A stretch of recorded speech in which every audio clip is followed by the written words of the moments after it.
ಆತ್ಮೀಯ H16 news ಅರ್ಥಾತ್ ಸೀತಾರಾಮ್ ನ್ಯೂಸದ ವೀಕ್ಷಕರೇ, ನಾನು ನಿಮ್ಮವ ಎಂ ಆಯುಧ ಮಲ್ಲಪ್ಪ ಜೊತೆ ಅವರು.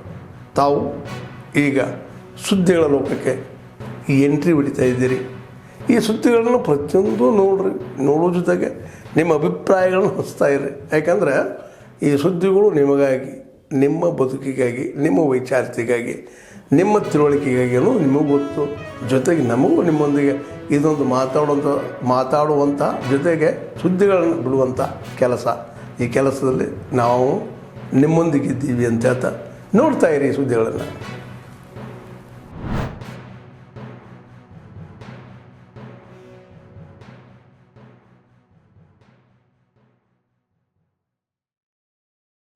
Dr.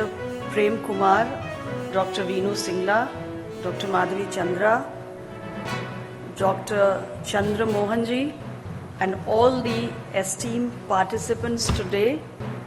It's my absolute delight to join you all for midterm PISICON 2025, and I would like to congratulate the organizers for bringing together so many experts in the field of breast imaging today for this very vital conference.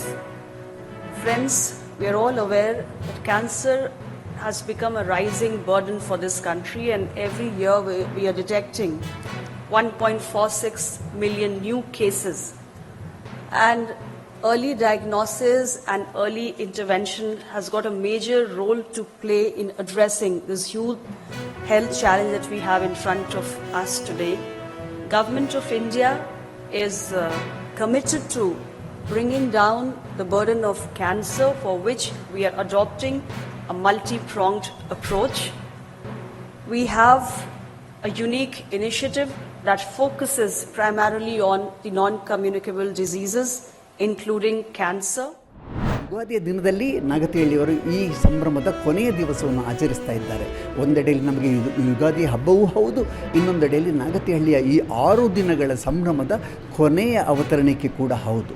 ಈ ಎಲ್ಲವೂ ಕೂಡ ನಾಗತಿಹಳ್ಳಿಯನ್ನು ಮತ್ತೆ ನಾಗತಿಹಳ್ಳಿಯ ಕಡೆಗೆ ನಾವು ಮತ್ತೆ ಬರುವ ಹಾಗೆ ನಮ್ಮನ್ನು ಆಹ್ವಾನಿಸ್ತದೆ, ಮತ್ತು ಈ ಥರ ನಮ್ಮ ಹಳ್ಳಿಯಲ್ಲೂ ಕೂಡ ಮಾಡಬೇಕು ಎನ್ನುವಂಥ ವಿಚಾರದಲ್ಲಿ ನಮ್ಮನ್ನು ಪ್ರಚೋದಿಸ್ತದೆ ಎನ್ನುವುದಾಗಿ ನಾನು 6 ವರ್ಷ ಆಗದ್ರೊಳಗಡೆ ಮೈಸೂರು ಅರಮನೆ ಬಗ್ಗೆ, ಮೈಸೂರು ಅರಮನೆಯ ಇತಿಹಾಸವನ್ನು, ಮೈಸೂರ ಸಂಪ್ರದಾಯವನ್ನು ತಿಳ್ಕೊಂಡಿರ್ತಾರೆ ಅಂತ ಅನ್ನೋದು ನನ್ನ ಅನಿಸಿಕೆ. ಏಕೆಂದರೆ ಮೈಸೂರಿಗೂ ನಾವೆಲ್ಲರೂ ನಾವು ಅರಮನೆ ಬಗ್ಗೆ ಮತ್ತು ನಮ್ಮ ಮೈಸೂರು ಸಂಸ್ಥಾನದ ಬಗ್ಗೆ ವಿಶೇಷವಾದಂಥ ಪ್ರೀತಿ ಮತ್ತು ವಿಶೇಷವಾದಂಥ ತಿಳುವಳಿಕೆಯನ್ನು ತಿಳ್ಕೊಳ್ಳೋದಕ್ಕೆ ನಮ್ಮ ಹಿರಿಯರು, ನಮ್ಮ ಪೂರ್ವಜರು ನಮಗೆ ಸಹಕಾರಿಯಾಗಿ ಎಲ್ಲ ವಿಚಾರಗಳನ್ನು ತಿಳಿಸುತ್ತಾರೆ.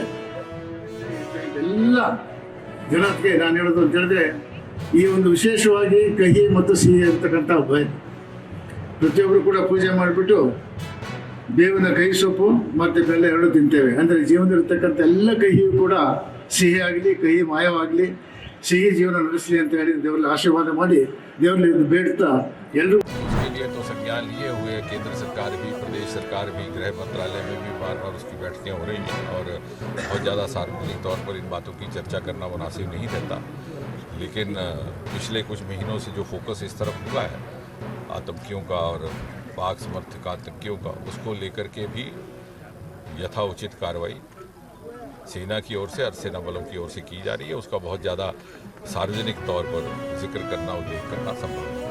तो जैसे हमने पहले भी सूचना साझा किया कि 19 अप्रैल को प्रधानमंत्री जी यहाँ पधारेंगे. उधमपुर में ही उनकी लैंडिंग होगी. उसके उपरांत वो जो दुनिया का सबसे ऊंचा पुल निर्माणित हुआ है रेल का, वहाँ पर जाएंगे, उसका भी मुआयना करेंगे. वहाँ पर भी उसका लोकार्पण होगा, और फिर वो कटरा पहुंच करके वंदे भारत. और ये आपके माध्यम से ये भी सूचना चल जाए कि कहीं ये कहा जा रहा है, ये मांग भी आ रही है कि वंदे भारत श्रीनगर के लिए कटरा से क्यों जा रही है.